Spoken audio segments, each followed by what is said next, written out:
कहा जाता है कि इश्क और मुश्क छिपाए नहीं छुपते, वैसे ही कोई अपराध अगर लाख पर्दों के नीचे कितना भी छिपाया जाए, अगर एक दिन सच उजागर हो ही जाता। ऐसी ही एक आपराधिक घटना घटित हुई मेरठ जिले के शहर मवाना खुर्द में। इस अपराध को सुलझा पाना एक ऐसा पेचीदा गुत्थी बन गया था कि हम आपको क्या बताएं। इसको जितना सुलझाने की कोशिश की जा रही थी, यह अपराध उतना ही उलझता जा रहा था।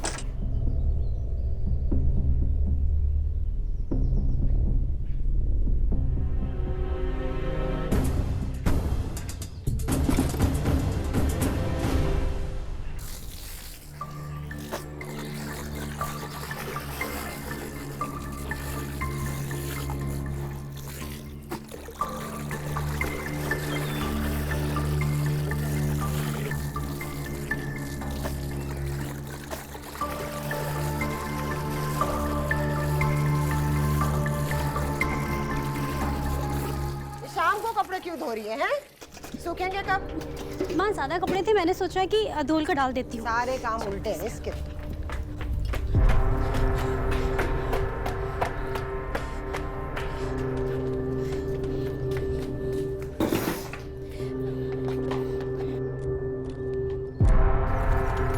साक्षी, साक्षी, अभी तक चाय क्यों नहीं बना? हाँ भैया बना रही हूँ। जल्दी बनाओ।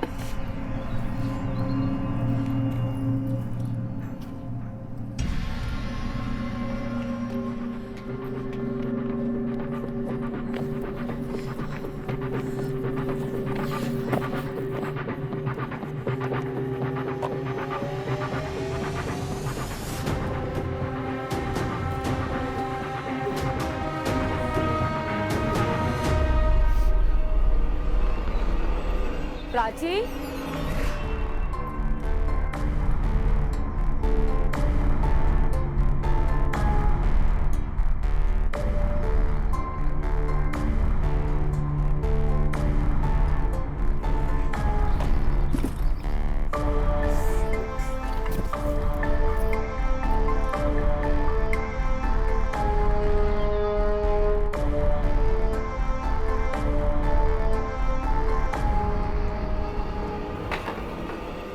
साक्षी, तेरी चाय बनेगी या नहीं आज?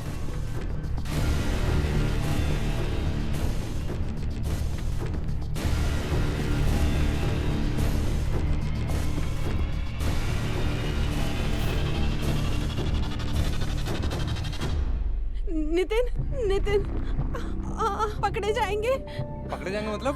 अरे पागल हो गई हो क्या? अभी याद आ रहा है तुम्हें? हाँ? आधे घंटे में बस है, चुपचाप चलो। नितिन, नितिन, मुझे बहुत डर लग रहा है। अरे भांग खा के निकले हो क्या तुम? पकड़े गए ना तो काट के हमें अपने आंगन में बो देंगे वो लोग, समझी तुम? चुपचाप चलो। नितिन, अरे हम चलो। सही तो कर रहे हैं ना नितिन?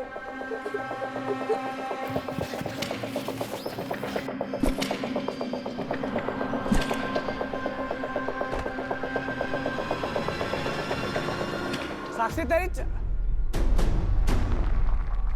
साक्षी, नितिन भैया, साक्षी रुक! तेज! तेज! बंदूक निकाल, वो नितिन के साथ भाग रही है, जल्दी! चल दिया! अरे हुआ क्या? क्या हुआ? अरे रुको तो! तेज चल! और जहां सन की दिखाई ठोक दे! क्या हुआ? कहा था ना तुमसे, अपने बेटों को संभाल के रखना। हमारी बहन को भगा के ले गए हो। चलो भैया, और देखना 2 पैरों पर गए, 4 कंधों पर आएगा। चल! चल! चल! आदित्य! अरे हो गया कांड जिसके लिए मैं बोल रही थी। देख जरा जाके। धीरज रख तू। अबे कुछ भी हो तो देख रहा जाके, या तो वो आवारा मरेगा आज या वो लड़की, जो भी हो। कुछ भी कर जाके, गंदा खानदान सीधा हराम करके रखा है।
साक्षी रुक।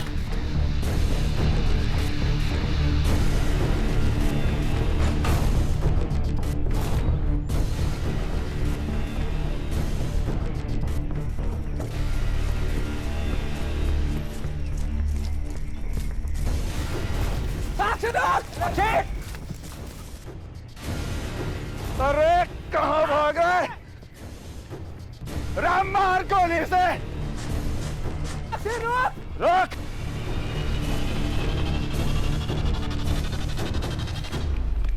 साक्षी रुक।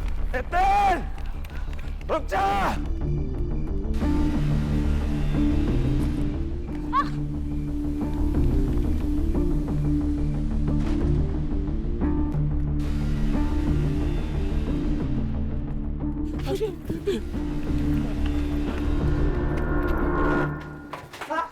नितिन, बहुत हो गया नौटंकी तेरा। बाहर निकल। नितिन, साक्षी चल बेटे। नितिन, नितिन, चल यहाँ नहीं है।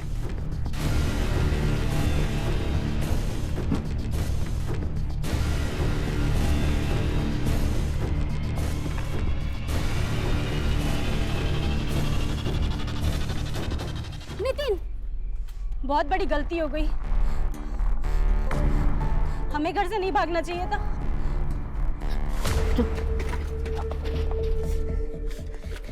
सत्य, अभी ठेचा उड़ा दूंगा मैं तुम्हारा।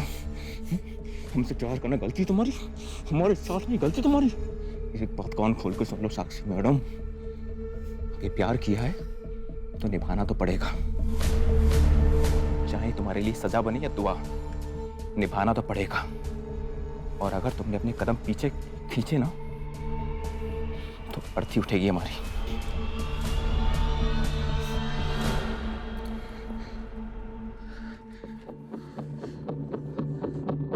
हजार बार कहा है मैं गुस्सा मत दिलाया करो, पर सुनती नहीं हूं।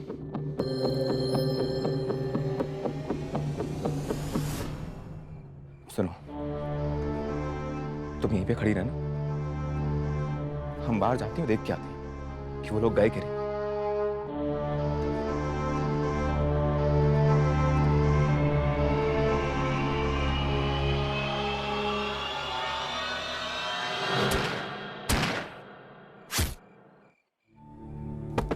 साक्षी, साक्षी, साक्षी, साक्षी, साक्षी, साक्षी, साक्षी, साक्षी,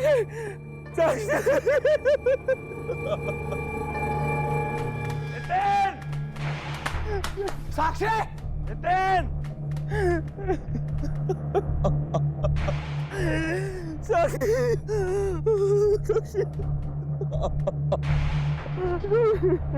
साक्षी भैया रुक जा मेरे भाई, रुक जा। अरे रहने तो रुक। अरे रुक जा मेरे भाई। अरे रुक।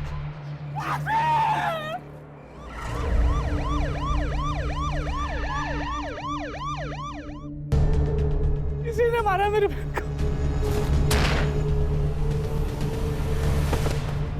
सर, हमारी बहन को जबरदस्ती भगा के ले गया था ये। सन किया ये। चुप करो। अरे इन सबको क्राइम सीन से बाहर करो। सर, हाँ जी, चलो चलो चलो चलो। गोली लड़की के सर के पीछे से लगी है और सामने से नहीं, और बॉडी यहाँ गिरी है। इससे साफ पता चलता है कि गोली कहीं पीछे से आई है और बॉडी यहाँ सामने की तरफ आकर गिरी है। रे तू था इसके साथ? मारा क्यों इसे? साहब, मैं तो उसे जी जान से प्यार करता था साहब, मैं क्यों मारूंगा उसे? साहब, हम दोनों भाग रहे थे जब मैं गोली की आवाज सुन के पीछे मुड़ा। मुझे लगा कि साक्षी के भाई ने गोली चला दी और हड़बड़ी में मेरे हाथ से गोली चल गई, पर मैंने साक्षी पे गोली नहीं चलाई है। रे जब तूने सामने से गोली चलाई यह गोली लड़की के सर के पीछे कैसे लागी? मुझे नहीं पता साहब, मुझे तो बस इतना मालूम है कि गोली की आवाज आई और मैं पीछे मुड़ गया था। सर मुझे तो कुछ समझ में नहीं आ रहा। एग्जैक्टली लड़की के पीछे यहां तो कोई आ नहीं सकता, और इस दीवार में कोई खिड़की नहीं है, पर रोशनदान नहीं, और इधर उधर कोई दरवाजे भी नहीं है। लेकिन ये लड़की के सर के पीछे गोली लगी कैसा है? और सर कोई मुमकिन सुराग भी नहीं मिल रहा, क्योंकि अगर किसी ने करीब से गोली मारी होती तो घाव बहुत बड़ा और गहरा होता, पर ऐसा कुछ भी नहीं है। मैडम जी, ये पहली बार ऐसा मर्डर केस है जिसमें साइंस और लॉजिक दोनों ही फेल है। और सुन रहे भाई, भले ही तूने इस लड़की को नहीं मारा, पर हमारे साथ में थाने चलना पड़ेगा। जी साहब। या छोरे ने गाड़ी में बैठा थाने ले चल। जी साहब। और बॉडी ने पोस्टमार्टम में भेज दे, और हम दोनों परिवार वालों से पूछताछ करके आते हैं। ठीक है साहब, चल। अरे खड़े हो, आजा। प्यार कहने को दुनिया का सबसे खूबसूरत एहसास। 24-25 साल के ये दोनों बच्चे, जिन्होंने अभी तक ठीक से दुनिया में कदम भी नहीं रखा था, अपने जुनून को प्यार का नकाब दे रहे थे। नतीजा साक्षी की मौत, वो भी इतने पेचीदा तरीके से। सोचने वाली बात यह है कि एक बंद सिनेमा हॉल में, जहां ना कोई खिड़की थी, ना कोई रोशनदान था, ना ही कोई दूसरा दरवाजा, क्या था इस कत्ल का राज? ये सब नितिन के परिवार वालों की वजह से हुआ है सर। उनकी वजह से हमारी फूल सी बच्ची चली गई, मार दिया उसे। अरे इन्हें समझाया था कि अपने नितिन को समझाओ, लेकिन ना, कुछ नहीं करा इन्होंने। इनकी वजह से हमारी फूल सी बच्ची मर गई। और आज इनके पागल बेटे ने वही किया जिस बात का हमें डर था। सर आप माने या ना माने, गोली इनके लड़के नहीं चलाई। क्या लगा रखी है? हटाओ इनको सबको पीछे। और गोली अगर उसने नहीं भी चलाई ना, तो मेरा यकीन है ये काम उसने किसी और से करवाया। हत्यारा तो वही है, कसम भोलेनाथ की। जब तक उसे जिंदा जमीन में नगाड़ दूं ना, चैन की सांस नहीं लूंगा। उसके लिए चाहे मुझे पुलिस स्टेशन में घुस के क्यों ना मारना पड़े। ओए, क्या बकवास कर रहा है? क्या बोल रहा है? पुलिस स्टेशन में घुस के मारेगा, मर्डर करेगा? तो पुलिस स्टेशन है, तेरे बाप का घर नहीं है, और तेरी गुंडागर्दी नहीं चलेगी। इतने डंडे पड़े हैं ना पिछवाड़े पे, कि सारी हेकड़ी हवा हो जाएगी, समझा? सर आपको जो सजा देनी है दे दीजिए, लेकिन इनका लड़का पागल है, पागल। खून उसी ने किया है। बड़ा जज बन रहा। चल सर, पता नहीं कैसे बढ़ गई साक्षी इनके लड़के के चक्कर में। ओ पागल है क्या तू? देख रहे हो तुम्हारी साक्षी ने हमारे लड़के को बचाया।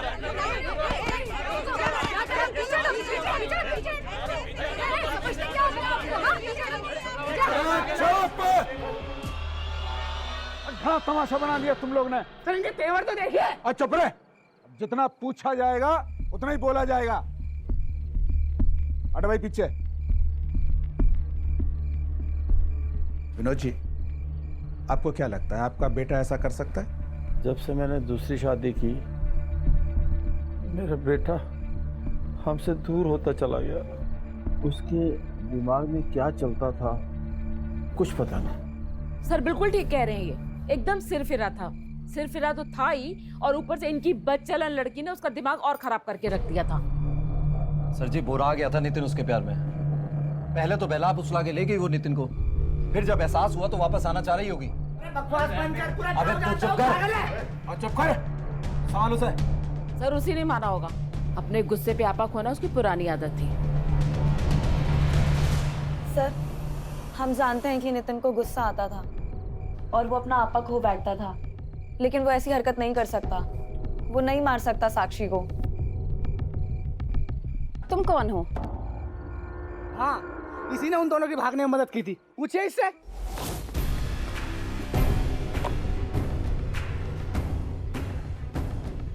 प्राची, प्राची। हाँ, ओ प्राची, हाँ माँ। तू इधर खड़ी है? मैं पूरे घर में तुझे ढूंढ रही हूँ। बर्तन कर ली क्या? हाँ कर दिए, और दूध भी गर्म कर देती हूँ अभी आके।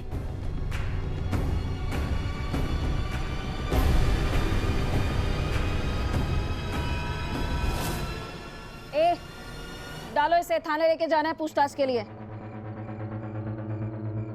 पर लेके चलो।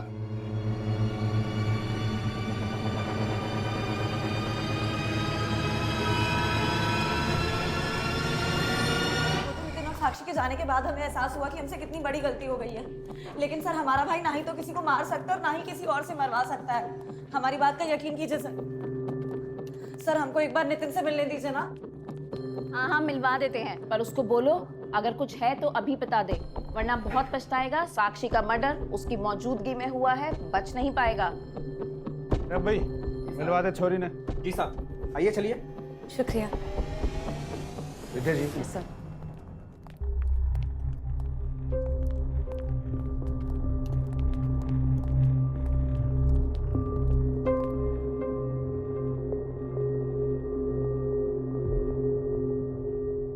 नितिन,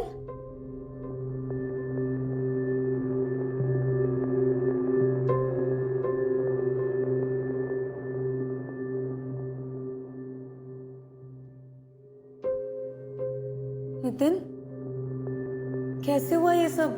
दीदी, हमें कुछ नहीं पता है।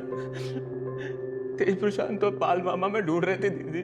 अरे नितिन, बाहर निकल। नितिन!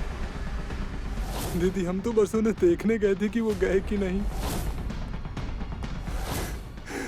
दीदी, अचानक से ना गोली चलने की आवाज आई।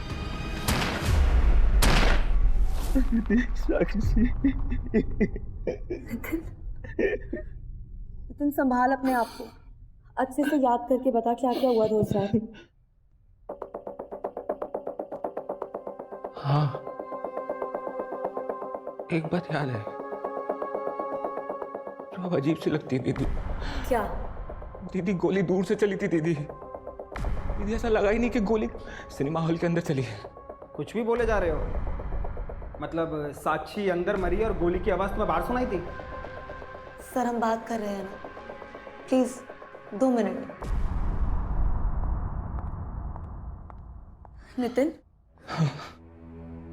बात सुन हमारी। तूने कुछ गलत नहीं किया है। तू सब भूल जा, आराम से रह, सब ठीक होगा। हम इंस्पेक्टर से बात करते हैं। दीदी, हम इसी लायक है दीदी। हमारे गुस्से ने बहुत लोगों के साथ गलत किया है दीदी। इसीलिए भगवान ने हमसे हमारी माँ को छीन लिया, पिताजी को दूर कर दिया और अब साक्षी। नितिन, तू ऐसे क्यों बोल रहा है? हम है ना तेरे साथ। दीदी, आप हैं इसीलिए अभी तक हम जिंदा हैं। नितिन, कब का खत्म कर दिया होते अपने आप को। नितिन, खबरदार, जो तुमने ऐसी बात की, हम बात नहीं करेंगे तुमसे। सॉरी दीदी, हमें माफ कर दो। दीदी, आप अपना ख्याल तो रख रही है ना? दीदी, आप घर छोड़ के चली जाइए कहीं, हम आपको बचा नहीं पाएंगे। हमें तो लगता है कि हम इसी जेल में ही सड़ के मर जाएंगे। नितिन, तुम हमारी बात सुनो। तुम गलत नहीं हो। साक्षी को तुमने नहीं मारा है नितिन। तुम बस गलत वक्त पर गलत जगह मौजूद थे। और रही बात तेज और प्रशांत की, उन्हें हम तुम्हें छूने भी नहीं देंगे। नितिन, तुम हमारी बात सुनो। तुम्हारी बहन अभी जिंदा है। हम तुम्हें यहाँ से निकाल के रहेंगे। हम पे भरोसा रखो। हम तुमसे जल्दी मिलते हैं।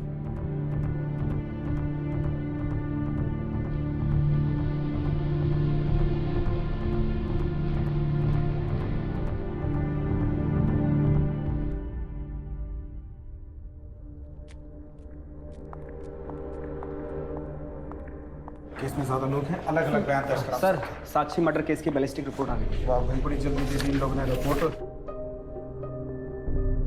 सर, क्या लिखा रिपोर्ट में?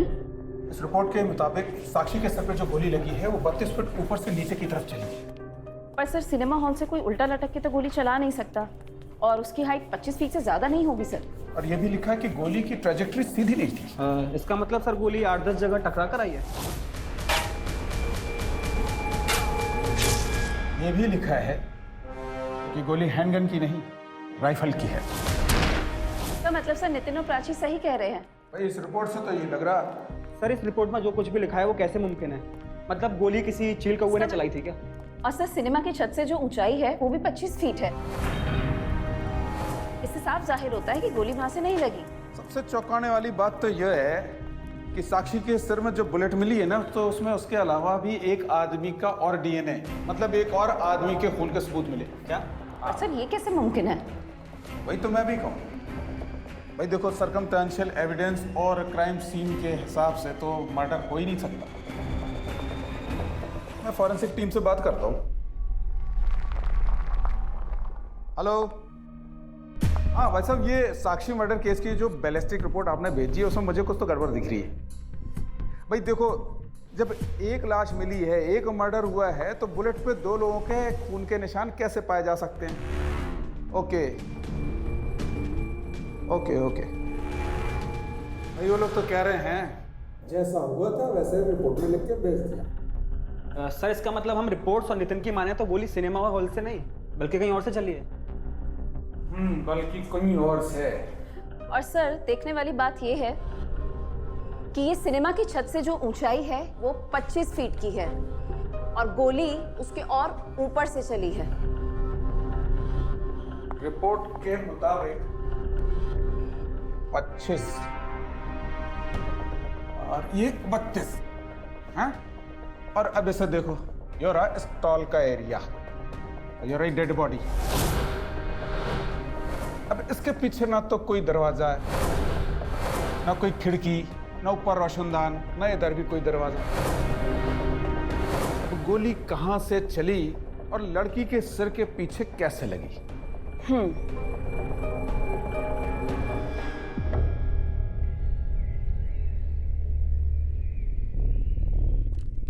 छोटी सी उम्र में इतना बड़ा कांड कर दिया इस लड़के ने। अरे अपने स्वार्थ के चक्कर में खानदान का नाम डुबो के रख दिया। घर से निकलते लोग ऐसी नजर से देखते हैं कि क्या बताएं। मोहल्ले में सर उठा के जी नहीं सकते। हम तो सोच रहे हैं मम्मी घर बार छोड़कर कहीं और चले जाते हैं।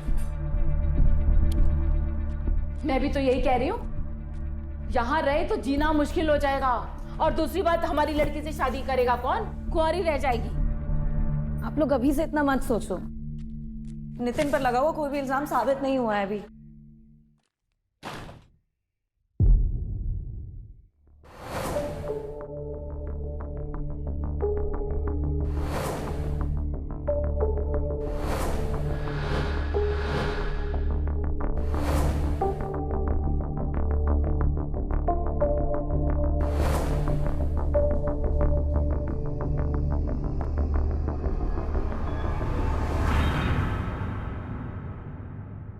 जैसे भी हो मुझे मेरे भाई को बचाना होगा। कैसे बचाएं अपने भाई को? कहां से शुरू करें?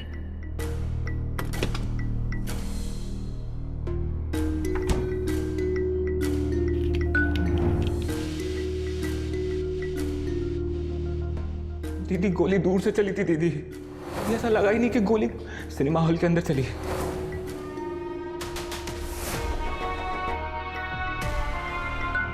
नितिन ने बोला था कि गोली की आवाज दूर से आई थी, तो कहीं ऐसा तो नहीं कि गोली बाहर से चली है?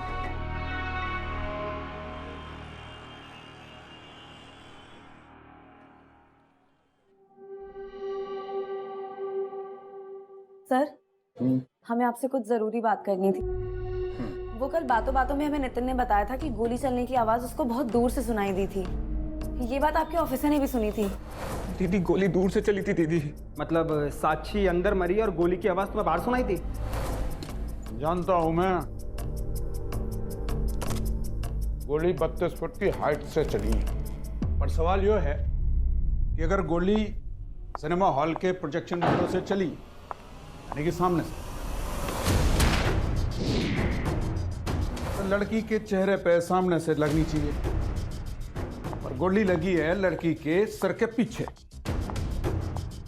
हाँ? सर तो फिर इन सब का मतलब तो यही है ना कि हमारा भाई निर्दोष है।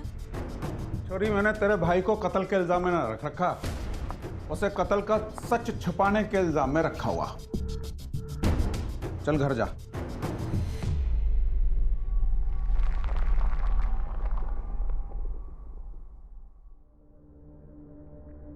और हाँ प्राची, नितिन को हम सिर्फ एक ही सूरत में बरी कर सकते हैं, अगर हमें ये पता चल जाए कि गोली चली कैसे। क्योंकि अभी तक जो भी सबूत हमारे हाथ लगे हैं उससे ये केस सिर्फ उलझ ही रहा है। अब जाओ।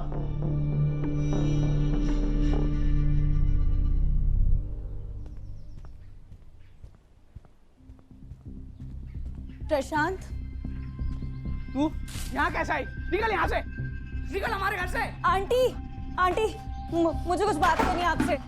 तू यहाँ कैसे आई? बाहर निकल हमारे घर से, निकल बाहर। निकल। बस एक बार मेरी बात सुनिए, मैं आपसे कुछ बात कर। कुछ नहीं सुनना मैं। आंटी आप बस एक बार हमारी बात सुन लीजिए। हम पुलिस स्टेशन से होकर आ रहे हैं और उन्होंने बताया कि साक्षी को नितिन ने नहीं मारा। चुप, बिल्कुल चुप। अपनी जुबान से उसका नाम भी लिया ना, तेरी जुबान काट देंगे। चल बाहर निकल, बाहर निकल यहाँ से। उसके साथ जो कुछ भी हुआ ना, उसका जिम्मेदार तेरा भाई है। निकल यहाँ से। चल बाहर निकल, निकल बाहर यहाँ से। आंटी मेरी बात का यकीन कीजिए, मेरे भाई ने कुछ नहीं किया, मेरा भाई निर्दोष है। से कह दिया ना, बाहर निकल यहाँ से। कुछ नहीं सुनना चाहिए। कह दिया ना, यहाँ से निकल जा बाहर। चल बाहर निकल। अरे पागल है तेरा भाई। मेरा भाई पागल नहीं है। क्या आप लोगों ने एक ही रट लगा रखी है कि मेरा भाई पागल है? मेरे भाई ने सब कुछ किया है। वो मेरे भाई ने कुछ नहीं किया। अगर हमारी बात सुन, कुछ नहीं सुनना हमने, कुछ नहीं सुनना। चल निकल बाहर। लेके जा इसे। कराली बेइज्जती पड़ गई तेरे कलेजे में ठंडक। बेशरम, तू करने क्या आई थी इधर? मैं सच बताने आई थी कि नितिन ने नहीं मारा है साक्षी को। और अगर आप लोग इतना ही अपने बनते हो ना साक्षी के, तो जाओ पुलिस स्टेशन और सच का पता लगाओ। सच ढूंढो, ना कि उसके अपने बन के रोले धोरे का ढोंग करो। ये ढोंग कर रहे हैं हम लोग। ढोंग कर रहे हैं, ढोंग कर रहे हो। चल चल यहाँ से बाहर निकल। चल लेके जाना है चल पागल को। चल क्या है? औकात की बात करता है। चल यहाँ से। मामा, मामा इसे इसकी औकात दिखाते हैं। ओए संजय को बुला, संजय को। प्रशांत की लड़ाई होगी। जल्दी जा, बुला कर सबको ला। जल्दी बुला इन्हें।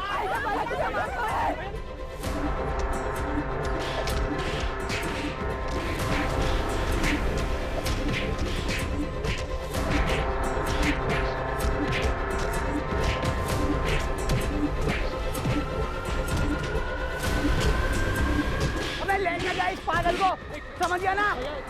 बस लेके जा, वरना तुझे ही मारूंगा यहीं पे। आजा आजा, लौंगा ना तुझे। आजा, अब आजा ना। आजा, आजा।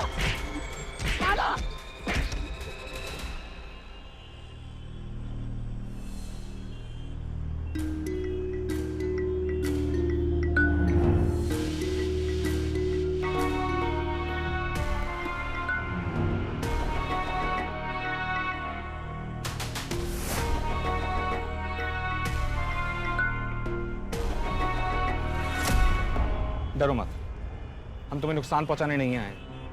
माँ कसम, गुस्से में नितिन को एकदम गलत समझ लिए थे हम। बाद में जब दिमाग ठंडा हुआ तब समझ में आया शायद तुम पहले सही कह रही। इसके लिए हम तुमसे माफी मांगते हैं। नितिन ने कुछ नहीं किया।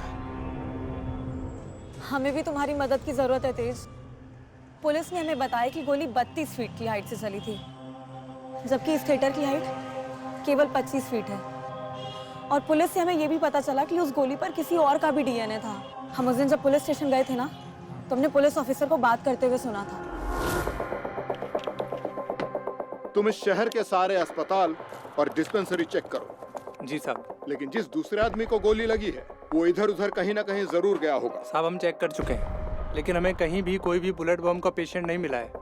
फिर गोली पे दूसरे आदमी के डीएनए कैसे मिले हैं? लेकिन सर, अगर हमें कोई दूसरी लाश मिलती तब हम दूसरे डीएनए के बारे में छानबीन करते। लेकिन साक्षी के अलावा वहाँ और किसी को गोली नहीं लगी। और उस एरिया के आसपास की जितनी भी बिल्डिंग्स हैं, जिनकी हाइट तकरीबन 32 फीट के आसपास है, हमने सब कुछ छाना है सर, पर कुछ खास हाथ नहीं लगा। लेकिन हाँ सर, एक बात तो तय है कि गोली तो चली है।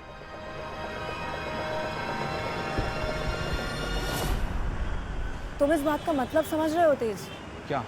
यही कि साक्षी पर गोली चलना जरूरी नहीं है कत्ल हो, वो एक हादसा भी हो सकता है।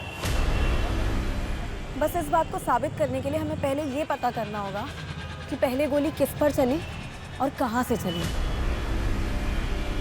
आओ हमारे साथ। चलो।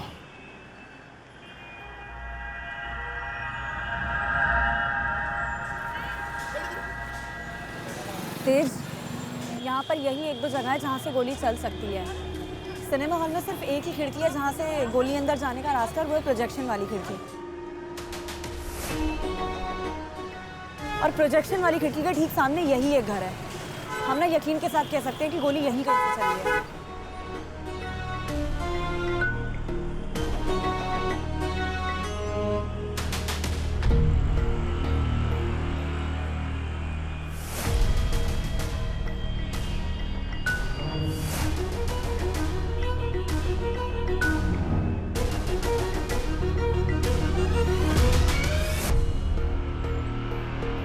भैया,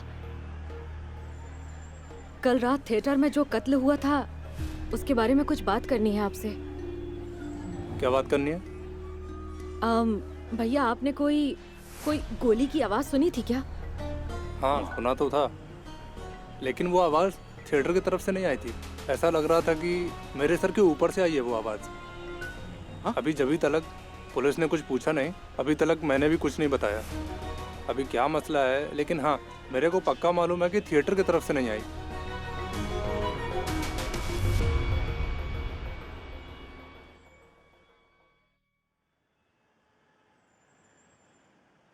सर, वो सामने वाले थिएटर में जो खून हुआ था ना, वो हमारी दोस्त है। अगर आपने कुछ भी देखा हो या सुना हो। हाँ, हमने तो सिर्फ गोली की आवाज़ सुनी थी। वैसे भी हम पुलिस को बयान दे चुके हैं। हाँ, उन्होंने किसी राइफल और लाश को ढूंढने के लिए हमारे घर की भी तलाशी ली थी, पर उन्हें कुछ मिला नहीं।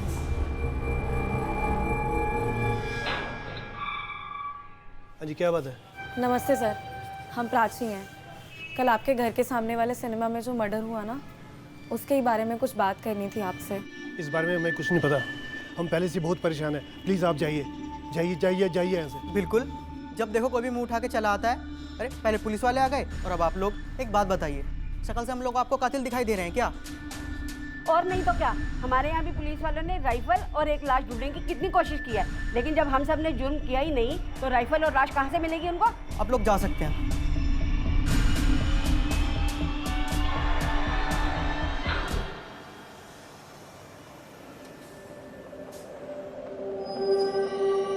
उनसे बात करके तो ऐसा लगा ना कि पुलिस वो सारे काम पहले ही कर चुकी है। तो अब मुझे ऐसा लगता है ना कि हमें किसी और तरीके से पता लगाना होगा कि अगर पहले गोली लगी तो किसको लगी और फिर वही गोली साक्षी तक कैसे पहुंची। तेज, मुझे ऐसा लगता है ना कि एक लाश तो और होनी चाहिए थी, मगर अभी तक नहीं मिली। अगर किसी और को पहले गोली लगी थी तो वो भी कहीं ना कहीं मिलना चाहिए था, मगर नहीं मिला। तो इसका मतलब कोई ये तो नहीं कि वो इंसान अभी तक घर ना पहुंचा। यानी वो इंसान तक गायब है? हाँ, हम पुलिस को इस बारे में बता सकते हैं ना। देख लो भाई, एक भाई बहन का तो कांड खत्म नहीं हुआ, दूसरा और भागने को तैयार खड़े हैं। गजब परिवार है।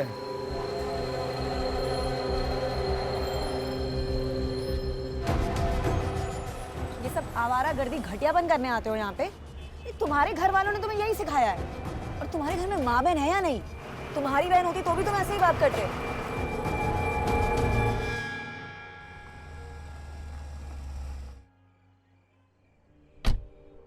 इतने डिस्कशन के बाद में यह निष्कर्ष निकला कि अगर गोली सीधी ट्रैजेक्टरी फॉलो करती तो या तो सीधे सामने लड़की को लगती या फिर पीछे टीम को। चूंकि सिनेमा हॉल के मरम्मत का काम चल रहा था, इसलिए मान लेते हैं कि गोली पीछे किसी रॉड, लोहे की रॉड या सरिया से टकराई, उसके बाद में लड़की के सर के पीछे लगी। सर, ये मिस्ट्री तो सॉल्व हो गई। अब बस ये पता करना है कि गोली ने किस ट्रैजेक्टरी को फॉलो किया। सर, हमें लगता है वो जो आदमी जिसे दूसरी गोली लगी थी, सर वो गायब है। हाँ सर, वो ना तो घर पहुंचा और ना ही वो अस्पताल पहुंचा। तो सर आप प्लीज एक बार उस रात के जितने भी लापता लोग हैं ना, उनकी FIR चेक करवाइए। हाँ, उसमें कुछ ना कुछ सुराग जरूर मिलेगा सर। विद्यान महन, यस सर। उस रात में जितने भी लोग गायब हुए, जितने भी मिसिंग रिपोर्ट्स हैं, सबको निकलो। जी सर। हेलो, मोदीपुरम थाना, कोई मिसिंग कंप्लेंट आई है आपके यहाँ? ओके सर, लास्ट टाइम जो आपने हॉस्पिटल और डिस्पेंसरीज से मिसिंग कंप्लेंट्स चेक करने के लिए कहा था, तब तो वहाँ कोई कंप्लेंट नहीं थी, पर हाँ आज है। एक 55 साल का आदमी परीक्षित घर से लापता है और उसका नाम मनसुख दीवान है।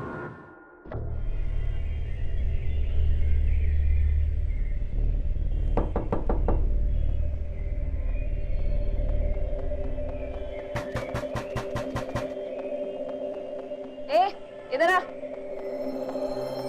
ये मनसुख दीवान के परिवार वाले कहाँ हैं? मनसुख तो 2 दिन से लापता है और आज सुबह से उसकी बेटी भी नहीं दिखाई दी। कुछ बता सकते हो इनके बारे में? कुछ खास नहीं, कानपुर के रहने वाले थे। बीवी आशिक के साथ भाग गई थी, तो बाप बेटी यहाँ गए थे उसे ढूंढते ढूंढते। ठीक है मैडम, अब एक ऐसी औरत को कैसे ढूंढे जिसकी ना तो हमारे पास फोटो है और ना ही कोई इन्फॉर्मेशन? मैं भी यही सोच रही हूँ महेश, पर ये भी तो हो सकता है ना कि उसकी बेटी रागिनी भी किसी मुसीबत में हो सकता है कातिल को शक हो गया हो कि हमें पता चल गया है कि वो कत्ल महज एक हादसा ही था और शायद इसी वजह से उसने रागिनी को किडनैप कर लिया। पर मनसुख तो वहाँ अपनी बीवी से मिलने आया था, इसका मतलब उसे मालूम था कि उसकी बीवी कहाँ है, तो उसे घर का पता भी मालूम होगा।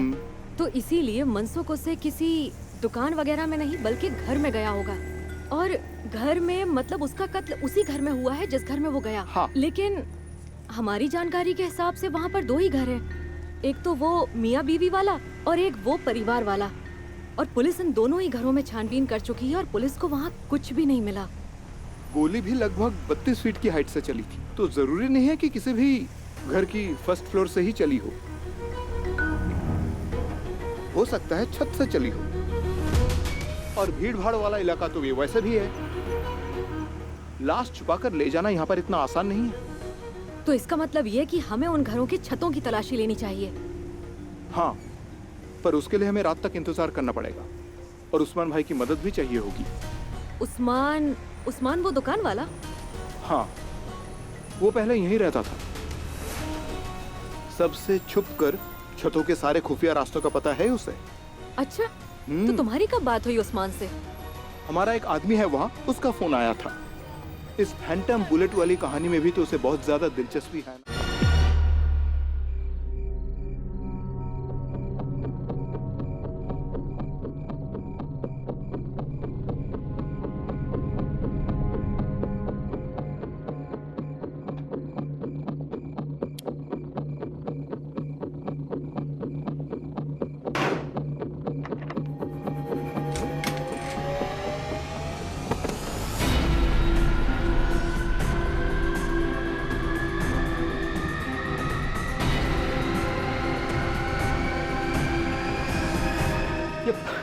ये तो मनसूख है। जो हमने सोचा था वही हुआ। सही कहा।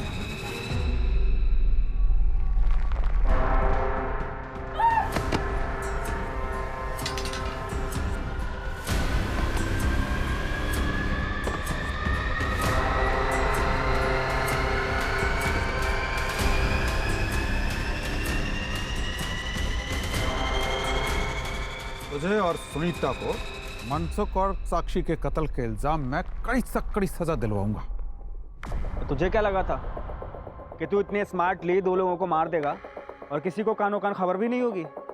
पर तुम ये शायद भूल गए, जुर्म कितनी भी समझदारी से किया गया हो, अपने पीछे कोई ना कोई सबूत छोड़ ही देता है। और वो निशानी, ये निशान ही सबूत है। इससे साफ पता चलता है जब तूने मनसुख पे गोली चलाई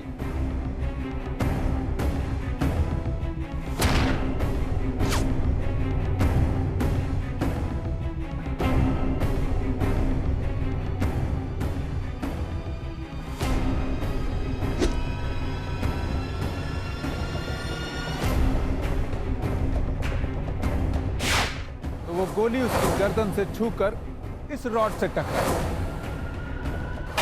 इस रॉड से टकराने के बाद उस रॉड से टकराई और उस रॉड से टकरा के वो उधर पीछे उस रॉड से टकराई और वो गोली लड़की के सिर के पीछे लग गई। अब तुम हमें ये बताओगे कि तुमने ये सब किया क्यों? ये सब बहुत जल्दबाजी में हो गया सर। हम साक्षी तो क्या, मनसुख को भी नहीं मारना चाहते थे, पर हमारे पास कोई और रास्ता नहीं बचा था सर। मैं और सुनीता एक दूसरे से बहुत प्यार करते थे, लेकिन सुनीता के घर वालों ने उसकी शादी जबरदस्ती मनसुख से करा दी, जो कि उससे दोगुनी उम्र का था। थोड़े दिन उसके साथ रहने के बाद सुनीता मेरे साथ भागकर यहाँ आ गई। फिर हम दोनों ने शादी कर ली। हम दोनों खुशी से रह रहे थे, पर एक रात मनसुख हमारे घर आया और हंगामा करने लगा। क्या काम है तुम्हारा यहाँ? मैं अपनी बीबी को लेने आया हूँ। अब तुम्हारा उससे कोई वास्ता नहीं है। हमारे बीच में कोई नहीं आ सकता। ले जाओ यहाँ से।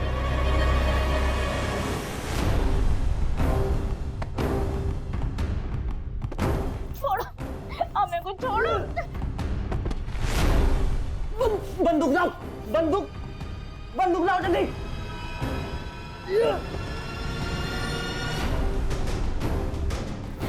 अभी लेके आती हूँ। मत मारो मुझे मत मारो। उस रात मैंने अपनी राइफल से उस पर गोली चलाई, लेकिन वो गोली उसको नहीं लगी सर। और उस गोली से साक्षी की मौत हो गई। सर बहुत हंगामा हो चुका था, आस पड़ोस में सबको पता चल गया था। मैंने मनसुख को गला दबाकर उसको वहीं पे मार दिया।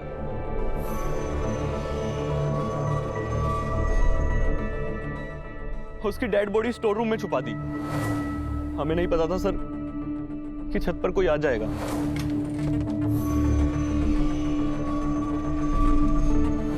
हम समझ गए थे कि वो बहुत जल्दी रागिनी तक भी पहुंच जाएंगे, इसलिए हमने उसे भी मार दिया और शहर के बाहर नाले में फेंक दिया। काश हम पहले ही इस नतीजे पर पहुंच गए होते, तो आज कम से कम रागिनी तो हमारे बीच होती। प्राची जी, असली कातिल सामने, तो हम आपके भाई को छोड़ रहे हैं। शुक्रिया सर।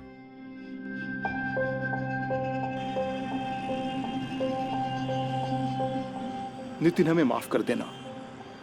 हमें पता है हमसे भूल हुई है, लेकिन हम वादा करते हैं आज के बाद हमारे परिवार की तरफ से तुम्हें कोई तकलीफ नहीं होगी। हमें भी माफ कर दीजिए तेज भैया। हमारे गुस्से और जिद की वजह से आपको बहुत तकलीफ उठानी पड़ी, लेकिन हम आपसे वादा करते हैं कि आज के बाद कोई शिकायत का मौका नहीं देंगे। हर किसी को हक है मोहब्बत करने का, उसे मुकम्मल करने का, मगर सही तरीकों से। आपका इश्क किसी और की जिंदगी का काल बन जाए तो वो इश्क नहीं है, वो अपराध है। और हमें इस मानसिकता को, इस अंतर को समझने की जरूरत है। मैं रवि किशन आप लोगों से इजाजत लेता हूं, फिर मिलेंगे एक नई कहानी के साथ मौकाए वारदात पर। शुभ रात्रि।